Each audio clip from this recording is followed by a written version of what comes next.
CCTV merekam detik-detik ledakan tabung gas LPG 3 kg di sebuah rumah di Jalan Kampung Bugis, Kelurahan Cempaka Baru, Kemayoran, Jakarta Pusat.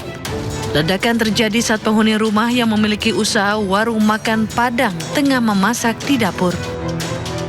Diduga ledakan terjadi akibat tabung gas bocor terkena sambaran kompor minyak tanah. Polisi datang ke lokasi, melakukan olah TKP dan memasang garis polisi di lokasi.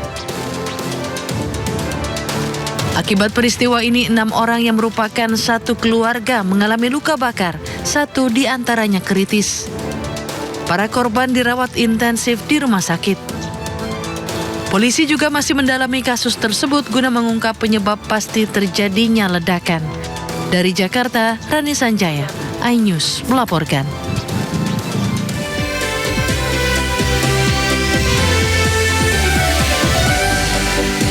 Halo, selamat pagi pemirsa, selamat datang di Sindo Today. Apa kabar Nata? Kabar baik. Kalau siapa sendiri gimana? Baik, luar biasa. Oh iya, ngomong-ngomong ada yang, kalau kemarin di Indonesia ini sempat ada yang ramai-ramai bahwa ditemukan senjata di sekolah. Di Jakarta Selatan ya? Ya. Nah kalau yang baru-baru ini informasinya di Thailand, bayangin siapa? Anak berusia 14 tahun udah melakukan aksi tidak terpuji, justru bahkan mematikan karena melakukan aksi penembakan di sekolah. Dan katanya sebelum dia berangkat sekolah, terlebih dahulu si anak ini menembak kakek neneknya di rumah. Lalu kemudian di sekolah menembak guru dan juga teman-temannya. Terhitung ada belasan orang tewas akibat insiden penembakan ini, Nata. Nah, apalagi kalau kita tahu di Thailand ini peredaran senjata api termasuk bebas, karena ya kita nggak tahu juga regulasi seperti apa, tujuannya untuk apa. Tapi kalau kita melihat juga kasus-kasus yang lain, kayak contohnya di Amerika, ini sering banget terutama di daerah Texas gitu ya, yang mana ya karena mungkin negaranya bebas untuk memiliki senjata api dengan alasan untuk menjaga diri, tapi jadi bumerang di luar batas ya penggunaannya ya. Dan ini juga kabarnya motif si anak menembak teman-teman dan gurunya ini karena tertekan, ada masalah keluarga dan juga ada tekanan di sekolah, Nata. Jadi ini balik lagi ke masalah mental ya. Jadi kalau ada masalah ini sebaiknya langsung utarakan gitu ya ke orang terdekat atau bisa mengunjungi ahli gitu ya untuk berkonsultasi supaya tidak ada peristiwa seperti ini, Nata. Ya, kemudian juga untuk didikan, mungkin kalau misalnya dulu kita didik keras gitu. Kalau sekarang karena mungkin eranya sudah berbeda, mungkin didikan keras ini sudah tidak berlaku lagi. Harus mungkin ada inovasi baru gimana caranya gitu ya untuk lebih mendekat kepada anak ya. Karena kalau misalnya terlalu keras atau disamakan dengan didikan mental kayak zaman dulu, kayaknya untuk anak sekarang itu masih terlalu lembek juga nggak baik gitu ya. Nanti takutnya malah ngelunjak apa gimana. Tapi kalau misal dikerasin ya efeknya bisa jadi hal seperti ini. Jadi ada rasa trauma mungkin, ada rasa dendam sehingga udah gelap mata gitu, ada senjata apa gimana diambil langsung dirampas dilakukan. Ngomong-ngomong soal senjata, kemarin juga kita baru digemparkan ya dengan penemuan ratusan senjata, bahkan hampir 1000 Nata ya, senjata di sebuah sekolah di Jakarta Selatan yang diduga pemiliknya ini adalah mantan ketua yayasan yang sudah meninggal dunia. Dan ini masih diusut oleh polisi, apa motif memiliki senjata sebanyak itu dan kemudian disimpan di sekolah tempat yang seharusnya aman dan bebas dari senjata api. Iya, tapi yang bikin shock juga selain ditemukan senjata juga ada beberapa barang bukti lainnya, terutama seperti ada video CD film dewasa ya, ditambah lagi ada temuan narkotika. Jadi ini kan yang jadi pertanyaan, ini kok kalau misalnya memang tujuannya gitu tujuannya untuk ekskul, katanya kan awalnya bilangnya tujuannya untuk ekskul, tapi ada ditemukan juga barang-barang yang haram. Betul sekali. Artinya ini ada pihak orang dalam sekolah yang mengetahui ya penyimpanan senjata di dalam sekolah, dan ini harus diusut tuntas, Nata ya. Betul, dan tentunya kita akan membahas dalam program Sindo Today, pemirsa, program yang akan menghadirkan informasi-informasi terhangat hari ini bersama saya Nata Arman dan saya Syafaati Suryo. Dan sebelum kita memulai seluruh rangkaian Sindo Today, redaksi kami juga telah menyiapkan 3 berita pilihan, dan ini dia.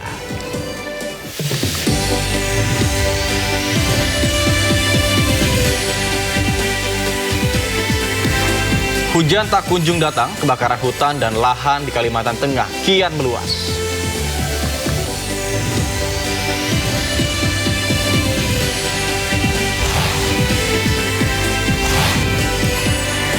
Badan Gizi Nasional mengimbau makan bergizi gratis tidak dibawa pulang untuk mencegah keracunan.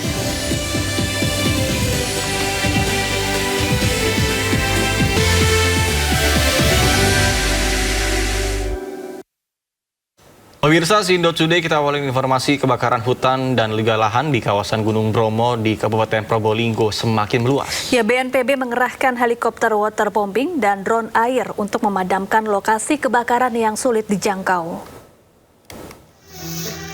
Mundur. Kebakaran hutan dan lahan di kawasan Bromo semakin meluas hingga ke jalur lingkar Kaldera Tengger dan mengarah ke Bukit Watangan Desa Ngadisari, Kecamatan Sukapura, Probolinggo. Awas ya. Pas. Angin kencang dan vegetasi mengering membuat api terus membesar dan berkobar hingga membuat petugas kesulitan menjinakkan api.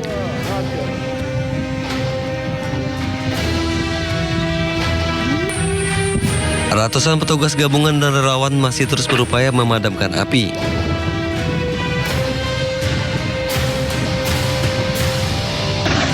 Untuk medan ekstrim yang sulit dijangkau melalui udara, petugas mengerahkan 2 unit helikopter waterbombing dan drone air. Gunakan heli waterbombing untuk pemadaman itu, baik yang dari potensi maupun dari BNPB atau dari potensi Angkatan Laut. Mudah-mudahan dengan adanya penggunaan waterbombing ini pada hari ini juga bisa dapat terlaksana. Diharapkan dengan penyiraman dari udara, api segera bisa dijinakkan. Dari Probolinggo, Jawa Timur, Hana Purwadi, iNews melaporkan. Pemirsa, kebakaran hutan dan lahan di Palangkaraya, Kalimantan Tengah kian meluas. Ya, seiring musim kemarau dan juga cuaca panas, kobaran api menjalar ke pemukiman dan juga nyaris melalap rumah warga.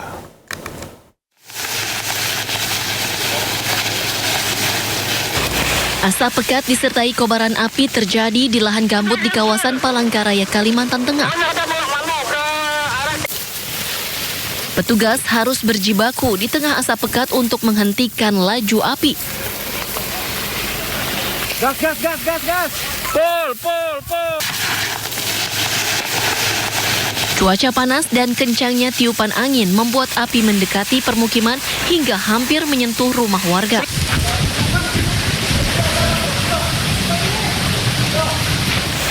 Mendapat laporan dari warga, tim Satgas Karhutla segera mendatangi lokasi untuk melakukan pemadaman.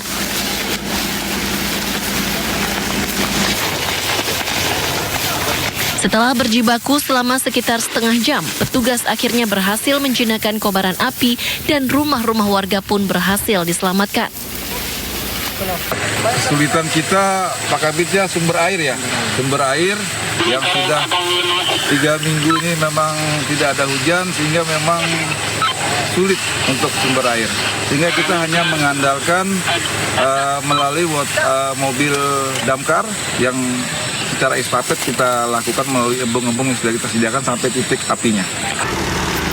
Munculnya api diduga dipicu unsur kesengajaan atau kelalaian masyarakat. Jumlah titik api baru dan kebakaran lanjutan terus bermunculan. Kondisi ini tidak sebanding dengan jumlah personel yang ada. BPBD Kota Palangkaraya kini menambah kekuatan personel lapangan dengan merekrut 6 kelompok relawan pemadam kebakaran. Hingga saat ini tercatat 164 kali kejadian karhutla dengan total luas lahan terbakar mencapai lebih dari 162 hektar yang tersebar di 4 kecamatan. Dari Palangkaraya, Kalimantan Tengah, Ade Sata, iNews melaporkan. Pemirsa, Puslap 4 Polri turun tangan usut penyebab kebakaran gedung Bapenda DKI Jakarta. Ya, tim Puslap 4 masih menunggu proses penyisiran dan pendinginan yang dilakukan petugas pemadam kebakaran.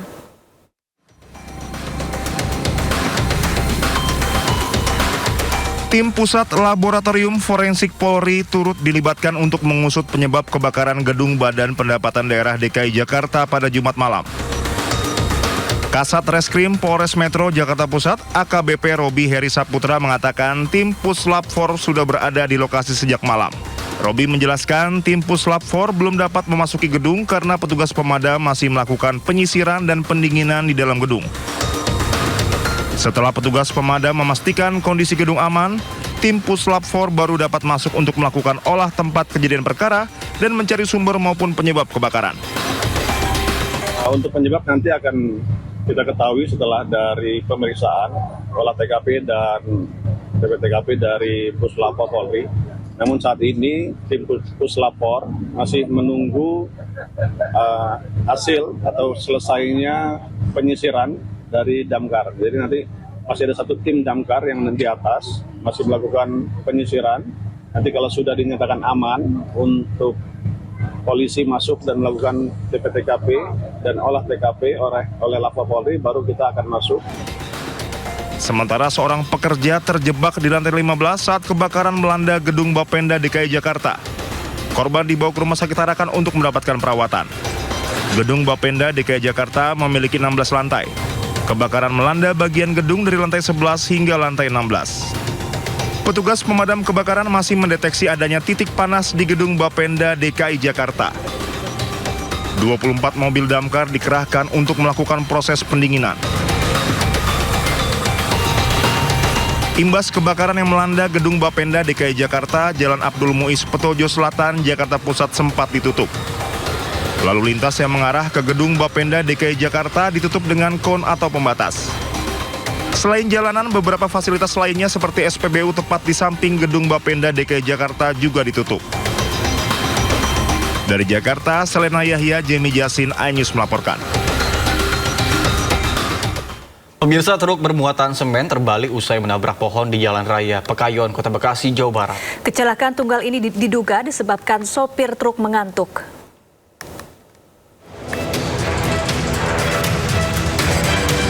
Suasana di Jalan Raya Pekayon Jati Asih, Kota Bekasi mengalami kepadatan akibat truk bermuatan semen terbalik usai menabrak pohon. Satu orang korban yang merupakan sopir truk meninggal dunia di lokasi kejadian. Proses evakuasi korban berlangsung dramatis lantaran korban terjepit kemudi. Petugas harus menarik kepala truk dengan mobil pemadam kebakaran. Setelah berhasil dievakuasi, jenazah korban kemudian dibawa ke RSUD Dr. Hasbullah Abdul Majid. Warga mengatakan kecelakaan terjadi sekitar pukul 5 pagi dan kondisi jalan sedang sepi. Sementara polisi menyebut sopir diduga mengantuk saat berkendara. Kalau lihat langsung sih enggak, cuma pas lagi tidur tuh mendengar ada suara tengah kayak nabrak jadi pas udah nahan lah keluar bangun itu lihat ini udah kebalik. Terus yang abang lihat posisinya truknya udah bagaimana? Udah kembali kayak gitu. Pastikan, belum kami bisa pastikan mengingat tidak ada saksi yang melihat. Yang kami lihat di TKP bahwasanya penyebab kecelakaan kemungkinan sopir mengantuk dan membentur pohon yang ada di sebelah kiri. Jadi setelah membentur di sebelah kiri, kendaraan kemudian berbalik ke arah kanan. Kasus kecelakaan tunggal ini kini ditangani petugas unit laka Satlantas Polres Metro Bekasi Kota. Dari Bekasi, Jawa Barat, Rahmat Hidayat, iNews melaporkan. Pemirsa, polisi terus mendalami temuan ratusan senjata di sebuah sekolah swasta. Ya, dari hasil pemeriksaan lanjutan, sebanyak 995 diantaranya merupakan senapan angin, sementara satu lainnya merupakan senjata api. Senjata besok. Ini ada ulirnya nggak? Ada, Pak. Ada ulir. Bagaimana cara lihatnya? Polda Metro Jaya terus mendalami temuan 996 barang yang diduga senjata di sebuah sekolah swasta di Pondok Pinang, Kebayoran Lama, Jakarta Selatan. Temuan ratusan senjata ini sebelumnya terungkap pada Juli 2026 yang bermula dari sengketa internal dan pemecatan mantan ketua yayasan di sekolah tersebut. Polisi menyebut dari total 996 barang yang diamankan, 995 merupakan senapan angin berdasarkan hasil pemeriksaan Subdit Wasendak Ditintelkam dan Polres Metro Jakarta Selatan. Sementara satu pucuk senjata api telah diamankan di Polres Metro Jakarta Selatan. Senjata tersebut tercatat atas nama DS yang diketahui telah meninggal dunia pada 2020. Polisi juga memeriksa kewajiban perizinan impor dan gudang penyimpanan sesuai Perpol nomor 1 tahun 2022. 995 itu senjata angin. Oke. Yang kedua, ada satu pucuk senjata api.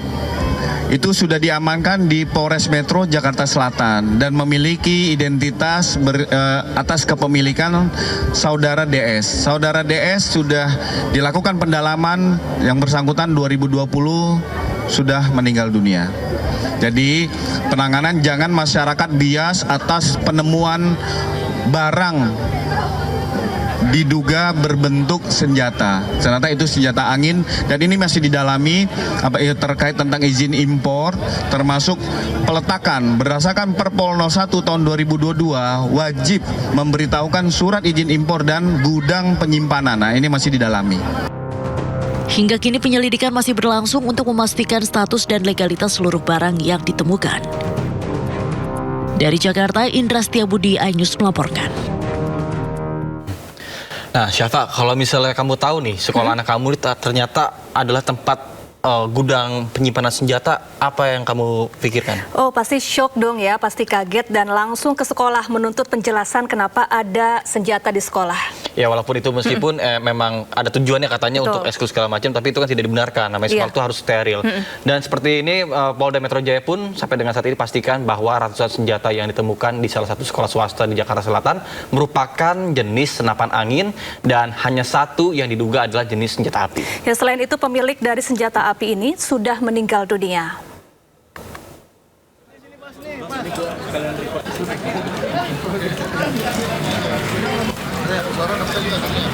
Kepala Bidang Hubungan Masyarakat Polda Metro Jaya, Kombes Pol Budi Hermanto memastikan tidak ada peredaran ratusan senjata api yang sebelumnya diberitakan di media massa maupun di media sosial.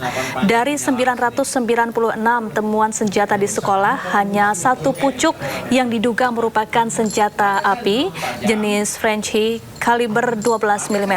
Sementara sisanya merupakan senapan angin hasil impor barang dari luar negeri. Adapun pemilik senjata api berinisial DS telah dinyatakan meninggal dunia. Beberapa peralatan canggih yang saat pendalaman satu pucuk diduga senjata api ini setelah didalami kepemilikan atas nama saudara DS. Dari hasil pendalaman, Direktorat Intelkam Subdit Wasenda menemukan bahwa saudara DS sudah meninggal dunia. Ya, pengamat pendidikan Ubaid Matraji menilai lingkungan sekolah seharusnya jadi tempat paling aman bagi peserta didik. Dirinya juga mempertanyakan pengawasan sekolah dan juga Dinas Pendidikan terkait dengan penemuan ratusan pucuk senjata di sekolah. Menurut saya sekolah harus menjadi tempat yang aman bagi anak-anak ya. Dengan ditemukannya senjata di gudang sekolah ini tentu merisaukan kita semua termasuk orang tua dan masyarakat. Bagaimana ada benda yang membahayakan berada di lingkungan sekolah dan bisa melukai anak-anak bahkan mengancam keselamatan nyawa anak-anak. Ini semua mempertanyakan bagaimana peran sekolah, bagaimana peran pengawas sekolah, dinas pendidikan, kok sampai ada senjata di lingkungan sekolah, kemudian ini bisa dibiarkan gitu ya. Sementara Gubernur DKI Jakarta Pramono Anung menilai temuan hampir 1.000 pucuk senjata, narkoba, dan VCD dewasa di sebuah sekolah swasta di Kebayoran Lama, Jakarta Selatan telah mencoreng dunia pendidikan di tanah air. Ya, selain mendukung penuh proses hukum yang dilakukan polisi, Pramono juga meminta semua pihak yang terlibat agar diproses sesuai ketentuan hukum. Terjadi di sekolah swasta di Jakarta, di Kebayoran Lama, yang ditemukan sangat mengejutkan. Senjata jumlahnya kurang lebih 995, kemudian ada narkoba dan juga ada hal-hal lain. Pertanyaannya apakah itu boleh atau jawabannya singkat aja, sangat tidak boleh. Dan yayasan ini benar-benar memberikan contoh yang tidak baik. Walaupun yang bersangkutan sudah dipecat dari yayasan yang ada. Tetapi mengenai apa yang harus dilakukan, maka karena sudah ditangani aparat penegak hukum dan sudah turun di lapangan dan sudah melihat bukti-bukti yang ada dan sekarang sudah dibawa ke Polda Metro Jaya, maka pemerintah DKI memberikan support sepenuhnya untuk diambil tindakan yang setegas-tegasnya untuk persoalan ini. Karena apapun di dunia pendidikan yang seperti ini tidak boleh terjadi. Kita ke informasi lain pemirsa terkait misteri kematian Sutrimo, orang dekat mantan Jampitsus Febri Adriansyah. Polisi akan memeriksa dokter yang pertama kali menangani Sutrimo saat dibawa ke rumah sakit. Ya, sejumlah pemeriksaan akan dilakukan sebelum menentukan langkah selanjutnya terkait dengan kematian Sutrimo.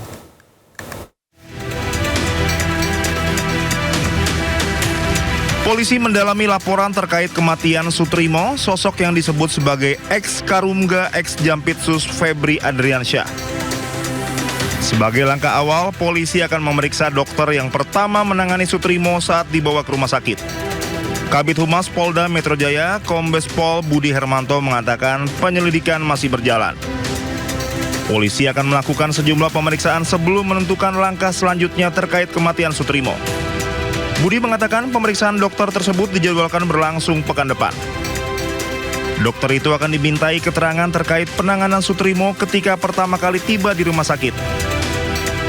Kita melaporkan kepada Barreskrim Polri terkait tentang kematian saudara S dianggap tidak wajar, sehingga penyelidikan pihak kepolisian diharapkan untuk melakukan ekshumasi. Nanti kami akan menyampaikan secara bertahap terkait tentang laporan tersebut.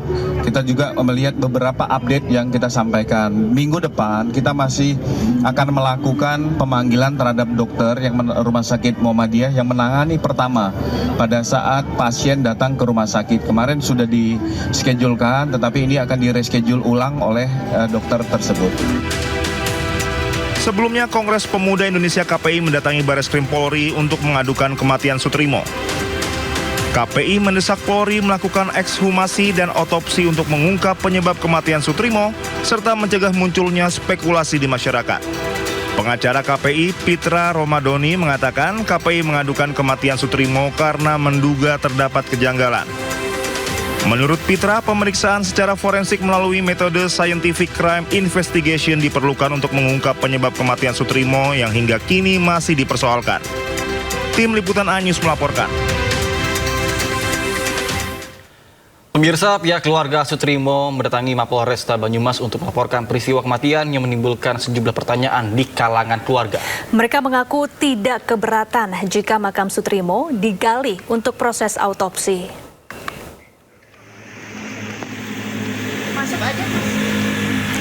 Didampingi pengacara, sejumlah anggota keluarga Sutrimo mendatangi Mapolresta Banyumas untuk melaporkan kematian janggal Sutrimo. Mereka meminta agar misteri kematian Sutrimo diungkap dan diusut tuntas secara transparan. Keluarga juga tidak keberatan jika nanti makam Sutrimo digali untuk proses autopsi. Pihak keluarga juga mengaku barang berharga Sutrimo tidak diserahkan saat penyerahan jenazah almarhum. Hingga kini polisi masih mendalami penyebab kematian Sutrimo.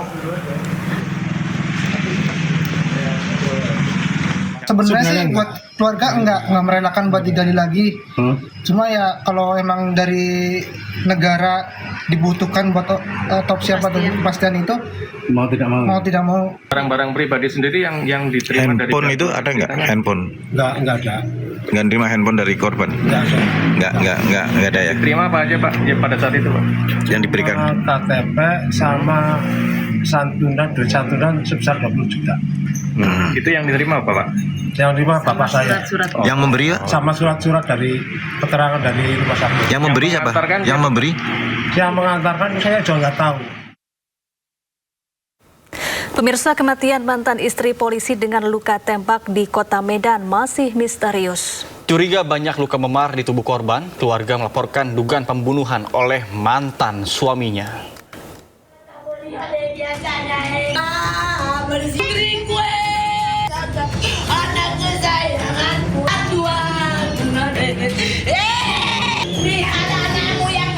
Misteri kematian korban WLG yang diduga akhiri hidup menggunakan senjata api milik mantan suaminya di Kota Medan masih tanda tanya. Korban awalnya diduga mengakhiri hidup menggunakan senjata api milik mantan suaminya yang merupakan anggota aktif Polsek Sunggal. Namun pihak keluarga mendapati adanya kejanggalan dan menduga korban tewas dianiaya. Didampingi tim kuasa hukum, pihak keluarga korban membuat laporan ke Polda Sumatera Utara atas dugaan tindak pidana pembunuhan. Pihak keluarga menilai kematian korban tidak wajar karena ditemukan banyak luka memar pada wajah, kepala, badan hingga kaki korban. Keluarga korban juga meminta polisi menyelidiki secara menyeluruh agar dapat mengungkap fakta kematian korban dan berharap keadilan bagi korban dapat ditegakkan. Janggalan itu Bang muncul saat jenazah dibawa ke rumah duka, di mana banyaknya luka-luka lebam, maupun ada berupa sayatan itu di bagian lutut Bang. Keluarga besar dari Winda Loreza Kuasa membuka pengaduan di SPKT Kepolisian Daerah Sumatera Utara Bang. Yang terkait laporannya Bang? Dugaan tindak pidana pembunuhan Bang. Sebelumnya, korban berinisial WLG ditemukan tewas di kamar mandi rumah mereka di Perumahan Bumi Asri, Kota Medan, dalam kondisi mengenaskan dengan luka tembak senjata api. Korban diduga mengakhiri hidup dengan menggunakan senjata api milik suaminya. Dari Medan, Sumatera Utara, Aminur Rasid, iNews melaporkan. Pemirsa, Ketua Komisi 3 DPR RI Habibur Rahman mendesak Polda Sumatera Utara untuk mengusut tuntas kasus kematian WL yang merupakan mantan istri anggota Polri di Medan, Sumatera Utara. Ya, menurut Habibur Rahman, pihak keluarga korban menemukan kejanggalan dan keraguan atas kasus tewasnya WL. Mendesak Polda Sumatera Utara, termasuk Polresta Medan beserta seluruh jajaran yang menangani perkara ini untuk mengusut tuntas perkara ini secara transparan. Jangan ada sedikit pun fakta yang ditutup-tutupi dan jangan membuat kesimpulan yang sembarangan apalagi tergesa-gesa. Proses penyelidikan dan penyidikan harus dilakukan secara objektif, profesional serta berbasis pendekatan ilmiah. Kami, Komisi 3 DPR RI, akan mengawal kasus ini. Kami juga akan memanggil pihak Polda Sumatera Utara, pihak Polresta Medan, serta keluarga korban pada hari Selasa yang akan datang untuk melakukan rapat dengar pendapat umum.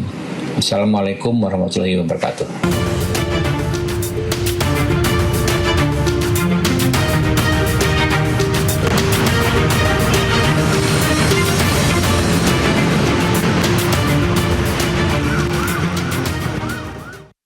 Ya pemirsa, saatnya kita simak pantauan arus lalu lintas dan kami telah terhubung dengan Bribka Satria dari NTMC Polri yang kini berada di kawasan Kuningan, Jakarta Selatan.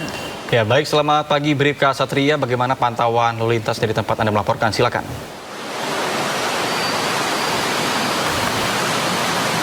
Ya baik Syafa dan juga Nata, mobilitas warga yang melintasi di Simpang Kuningan Jakarta Selatan pada Minggu pagi ini memang mulai nampak cukup ramai, terutama untuk warga yang ingin menghabiskan libur akhir pekannya dengan berolahraga yang akan menuju ke kawasan Car Free Day Rasuna Said yang memang masih akan berlangsung hingga pukul 9 pagi nanti.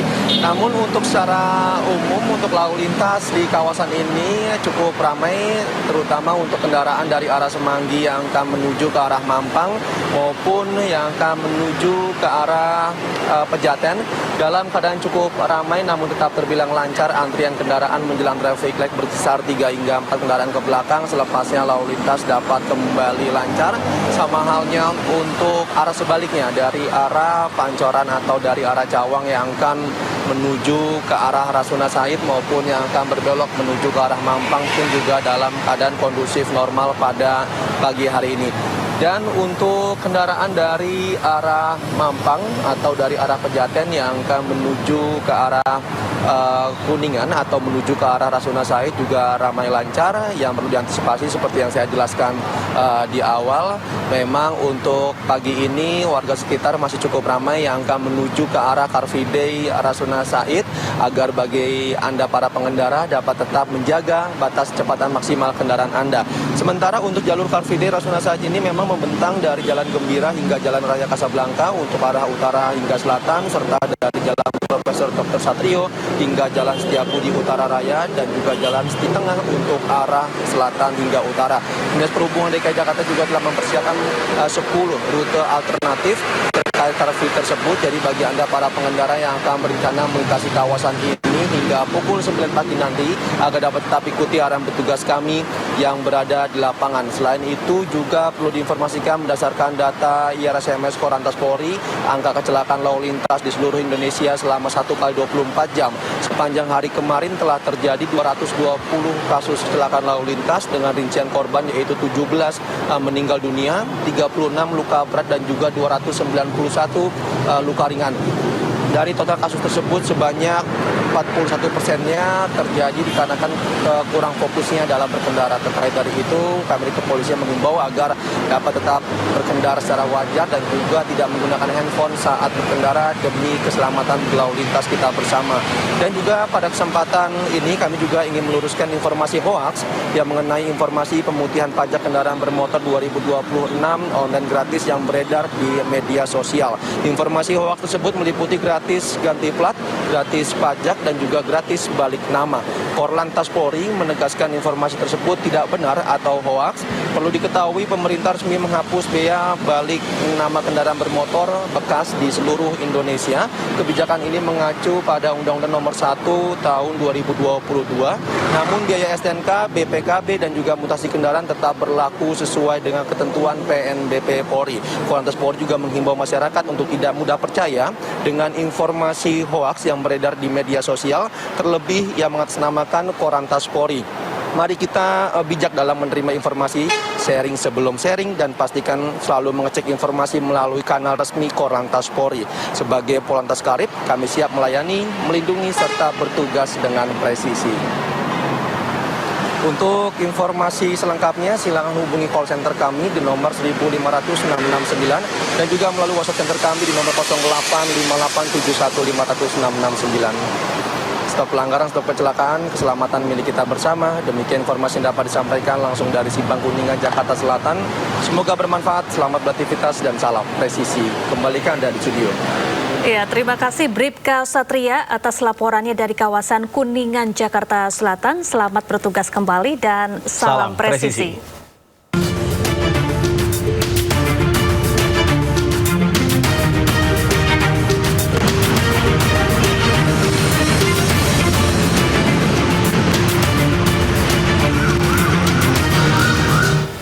Jalani pemeriksaan dengan memakai rompi dan diborgol. Ex-Jampitsus Febri Adriansyah dicecar 20 pertanyaan. Informasinya usai jeda, tetaplah di Sindo Today.